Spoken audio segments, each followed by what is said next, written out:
The serve is the initial and most individual stroke. There are many different types of serves, which, together with several variations, create countless combinations. It is also the only stroke that doesn't depend on the opponent. That makes this stroke truly unique and can result in a huge advantage for the server. Stand close to the table. Although the serve can be performed from the forehand side and from the middle of the table, most serves are done from the backhand side. Your forearm should be leading the action. Create enough space to enable fast forearm movement. Note that when tossing the ball must be behind the table. For most serves, the ball is hit close to the body. For long serves, the ball contact is closer to the table's surface. Short serves are easier to control by hitting the ball at a higher stage, closer to the level of the chest. The first bounce of a long serve is close to the edge of the table. For the short serve, the first bounce is near the middle of the table. The part of the racket where the ball makes contact plays an important role in creating different types of rotation. There are 6 basic contact points for different spin variations.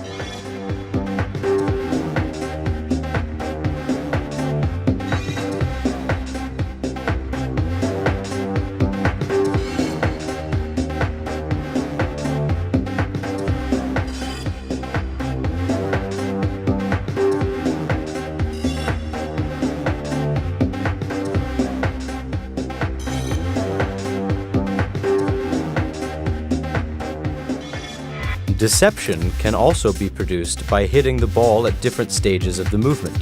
While serving, most of the time, the path of the racket is creating an elliptical shape or a combination of elliptical patterns.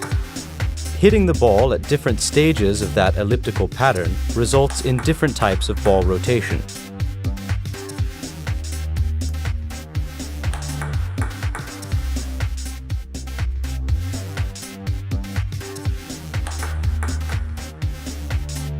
The aim is to mislead the receiver.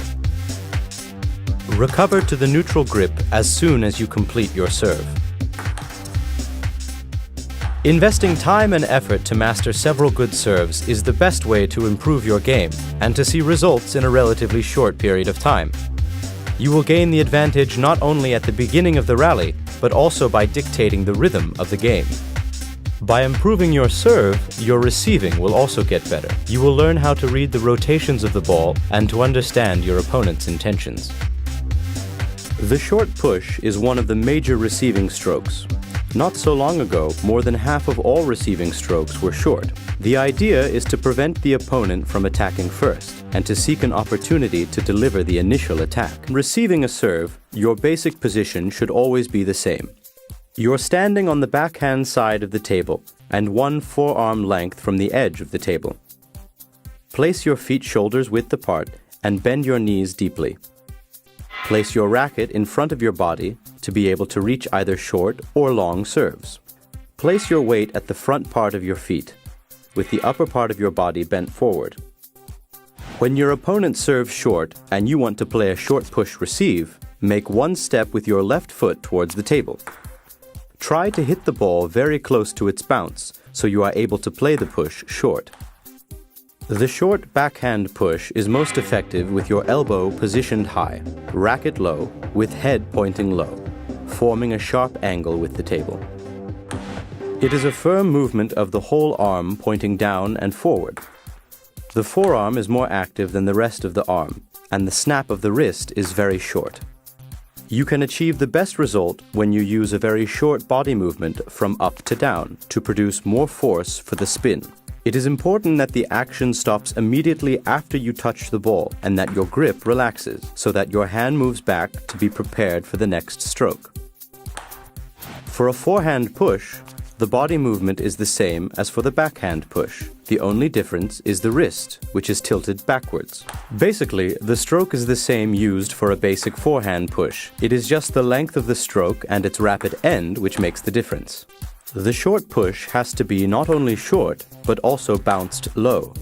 Use the short push to disrupt your opponent's aggressive playing style or combine it with other receiving to change the rhythm of the game. The reverse pendulum serve is an excellent example of a serve which offers many opportunities to the server to produce different rotations. It requires good control of the forearm, hand, and grip. Stand in the backhand corner with your body positioned sideways to the table. Throw the ball to the level of your head or slightly above. Push your elbow back and elevate it to shoulder height. This will create room for forearm movement. Your racket is first moving away from the body and then accelerating to the body. At the moment of contact, move your forearm and hand forward towards the opponent. Keep the rest of your body moving. Your upper body should follow your arm throughout the serve. Contract your stomach muscles and make sure that your shoulders are finishing lower at the end of the serve. Contact with the ball is made relatively close to the table. For short serves, the first bounce is at the middle of your half of the table. The second bounce is at the middle of your opponent's half. Make sure that you are mixing your short serves with long serves in order to keep things unpredictable for your opponent. Long serves are normally very fast, and speed is more important than rotation. The first bounce for a long serve is close to the edge of the table on your side. Aim to hit the far end of your opponent's side of the table with your second bounce, as close to the white line as possible.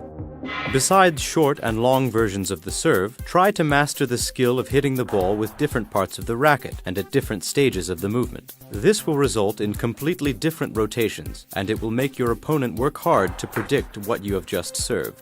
Recover to a neutral grip as soon as you complete your serve. Adjust your body position and distance from the table according to the type of return you expect from your opponent, based on the serve you played. If you master the reverse pendulum serve, it will give you a significant advantage at the initial stages of the rally. The key for success is your ability to generate a good spin and have several variations to your serve. Surprise your opponent with the occasional fast long serve and give different spins by hitting balls at different stages for the short serve. Forehand and backhand drives no longer have the importance and role they once did. However, they remain the irreplaceable basics for the player's development. The drive is a great starting point for a new player to learn the anatomical principles of the game. This tutorial is for left-handers. For right-handers, use the video as your mirror image. For the forehand drive, stand about 1 forearm length from the table. Keep your feet a bit more than shoulders width apart. Place your right leg forward. For a forehand drive, your body forms about 30 to 45 degree angles with the table. The upper part of the body is twisted backwards on the left side. It creates the space required for all forehand strokes, increasing the potential to add power. Your knees are bent, but much less than with topspin strokes. The racket is on the level of contact with the ball. Your forearm creates almost a right angle with the upper arm. Forehand requires movement of the racket forward and upward. During the execution of the forehand, your legs, knees, hips, and the rest of the body are all moving forward. At the beginning of the stroke, weight is mostly on the left leg. At the end, the weight is on both. Learning to shift weight from one leg to another is one of the most important benefits of learning forehand drive. Contact with the ball is made just before the top of the trajectory. Hit the ball almost at the center of the racket. Usually, the racket is held at a slight angle because there is always some topspin rotation on the ball, even when drive-to-drive strokes are played. The point of contact with the racket is the same as for forehand and backhand topspins. All of the force goes into the ball's speed, not into rotation. The goal is a still ball, without rotation. The forehand drive should end 20 to 30 centimeters in front of the player's face. The action is from the side to the body. The complete cycle of stroke, follow-through, and preparation causes the racket to move in an elliptical pattern. It improves the playing rhythm. Drives are where you will learn how to control the ball's trajectory, how to position yourself for each stroke, and will give you your first feeling of the rhythms essential to good practice. Backhand drives no longer have the importance and role they once did. However, they remain the irreplaceable basics for the player's development. The drive is a great starting point for a new player to learn the anatomic principles of the game. The backhand drive, demonstrated in this video, is used much more among women. This tutorial is for right-handers. For left-handers, use the video as your mirror image. For the backhand drive, stand a bit less than 1 forearm's length from the table. Keep your feet slightly more than shoulders width apart. Place your left leg forward. Bend your knees, but much less than with the topspin strokes. With the backhand drive, your body is in front of the table. There is no side movement of the torso. As a result of there being less space to exert power, the backhand is a more controlled stroke. The racket is on the level of contact with the ball, and your forearm creates a right angle with your upper arm. Your grip on the racket should be firm during the whole movement, but the truly firm moments happen during contact with the ball. Backhanded actions make use mostly of the arm, especially the forearm. The wrist is also much more active when hitting a backhand, in comparison to the forehand. Although your left hip is making slight movements forward, there is no major contribution of the legs to this stroke. Contact with the ball is made in the earliest stages of the trajectory. Hit the ball almost at the center of the racket. Usually, the racket is still slightly at an angle, because there is always some topspin rotation on the ball, even when drive-to-drive strokes are played. The point of contact with the racket is the same as for forehand and backhand topspins. All of the force goes into the ball's speed, not into rotation. The goal is a still ball without rotation. The backhand drive finishes a bit less than an arm's length from the body and towards the right side. The action is from the left hip to the side. Drives are where you will learn how to control the ball's trajectory, how to position yourself for each stroke, and will give you your first feeling for the rhythms essential to good practice. In table tennis, there is no stroke more dominant than the forehand topspin. That's why most players base their entire game on creating situations where they will be able to perform this specific stroke. The body position allows the forehand topspin to produce more power than with any other strokes. This tutorial is for left-handers. For right-handers, use the video as your mirror image. A neutral grip gives you the best advantage.